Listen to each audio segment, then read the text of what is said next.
What's going on, everyone? I'm Jaren, and today we are talking about Captain America: Brave New World.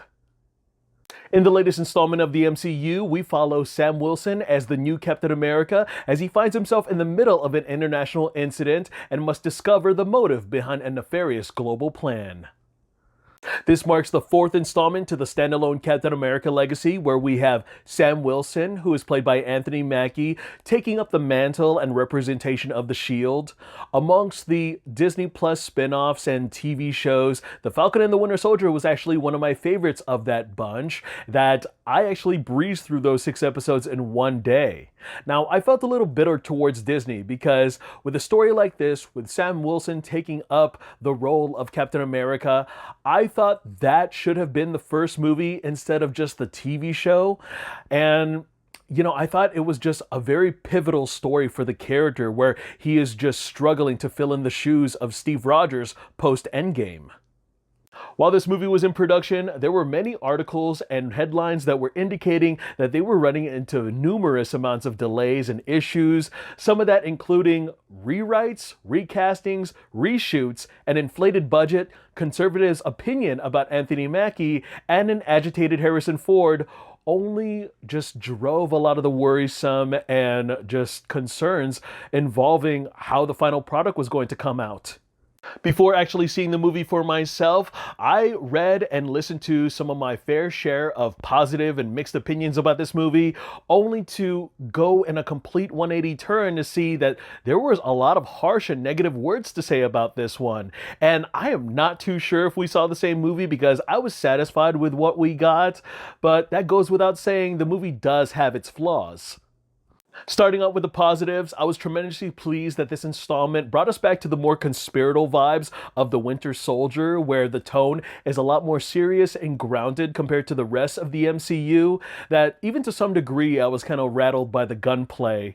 And I truly admired how the themes were much more of a love letter to political thrillers such as The Manchurian Candidate, which also guest starred Anthony Mackie. And I love how Sam Wilson is just put into hot water with the US government that pushes him to go rogue and investigate this nefarious plot against his friends and the White House. I have grown up with Anthony Mackie's filmography since his iconic supporting role against Eminem in 8 Mile, and with the exception of his award-driven work in The Hurt Locker, I think that the role of Sam has really blossomed alongside The Shield and The Wings, and Sam continues to deliver a lot of this acts of resilience and valor in which carries out from the TV show to the big screen adventure. And what makes this character so compelling is the imposter syndrome that he can't shake off.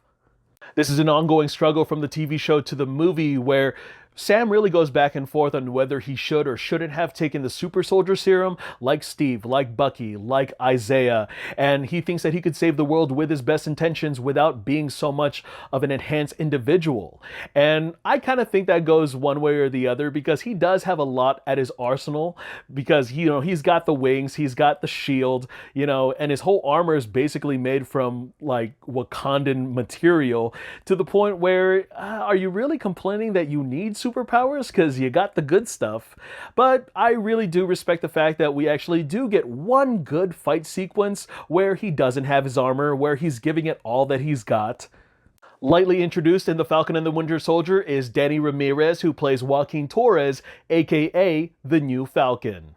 And Torres has been passed down the torch to be Captain America's right-hand wing. We do get a little more levity where they're shedding a lot of light on their friendship, their dynamic, and their brothers in arms when it comes to Sam and Joaquin. The relationship that I managed to latch onto the most turned out to be between Sam and Isaiah Bradley, played by Carl Lumbly. Now, Isaiah Bradley, he is the forgotten Captain America, and he had the effective introduction in that show, which makes some of the consequences that he faces in the movie a lot more emotionally impacting compared to what the casual viewer is going to get had they not seen those pivotal 2 episodes. And I think that Carl Lumbly, his performance is very raw and genuinely brings out the best elements of Anthony Mackie's Sam into the spotlight. Harrison Ford fills in the shoes of the late William Hurt, who plays now President Thaddeus Thunderbolt Ross. And with his history with the Avengers, his decisions, his demeanor makes him a really difficult and bitter person to relate to. But nonetheless, there is a reason as to why he is such a morally gray character. And not since The Incredible Hulk of '08 has the character Ross been such an integral screen presence, and I think that Ford really knocks it out of the park. In fact, it's the character Ross that really has the pivotal character arc throughout this entire story, and that is both a compliment and a sidebar of gripes that I personally have with the movie. Getting into my more mixed negative opinions, this installment required a little bit of homework, whereas this is a follow-up to Eternals, The Falcon and the Winter Soldier, and is definitely a sequel to The Incredible Hulk of 2008. Yes, it's that kind of movie where they are just tying up all the loose ends and using Captain America to drive all these moving parts forward. And there's just so much going on in this story that it is just undeniable that this script is just really messy and leaving the Serpent Society and Celestial Island as afterthoughts. Ooh. And you know what? This installment doesn't just prove that we miss Steve and Bucky, but also, where's Bruce Banner in all this? He definitely should have got an invitation to come face to face with President Ross. I like that the marketing team kind of played hot potato with who our villains were and the kind of strings that they were pulling behind the scenes. Having said that, I do think that the villains did not serve up to their full potential.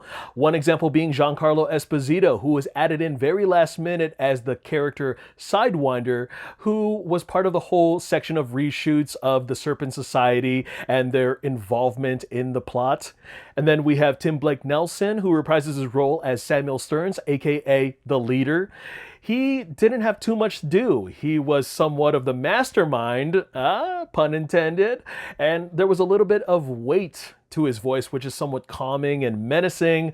But other than being calculative, he is just more intimidating as a rotten broccoli.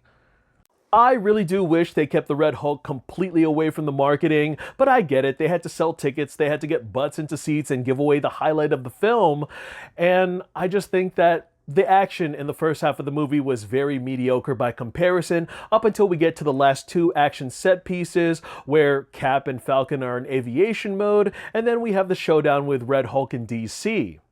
Now, the way that they unfold a lot of the mystery throughout the story and then watching Ross slowly lose himself to the transformation, that would have been a really nice treat going in blind. And I think people walking out of this is going to be really disappointed with just the 7 minutes we have of Red Hulk on screen. But personally, I undoubtedly think that this was the best part, the best sequence of the entire film. Overall, this is by no means a great movie, possibly a really good and entertaining TV movie, but by everyone's consensus, comparing this to be just as bad as the Sonyverse slate is a bit of an overstatement. I think that y'all expect Infinity War and Endgame quality to these individual collaborations that Marvel is just really trying to just clear the path and move forward to make it to the next Avengers event, really. You can skip the post credits on this one because none of the information that they give you is going to add to anything. It's not really painting a clear heading as to where we're going. I mean, just go ahead, ask anybody else who has seen that one particular post credit scene, talk to your comic book friends about where we're headed to, because you're not going to get those answers here. For Sam Wilson's Captain America, he deserved a much better movie, but with the production hell that they've been through, I think that this final product came out just as satisfying enough for me to watch it twice in 1 week. Alright guys, that's all I got to share about the movie. Go ahead and check it out if you feel like it. Look forward to more reviews. I am Jaren Agbanawag, and I want to thank you guys again for taking some time out of your day to hear me talk some movies. I'll see you guys at the theater. In the meantime, take care.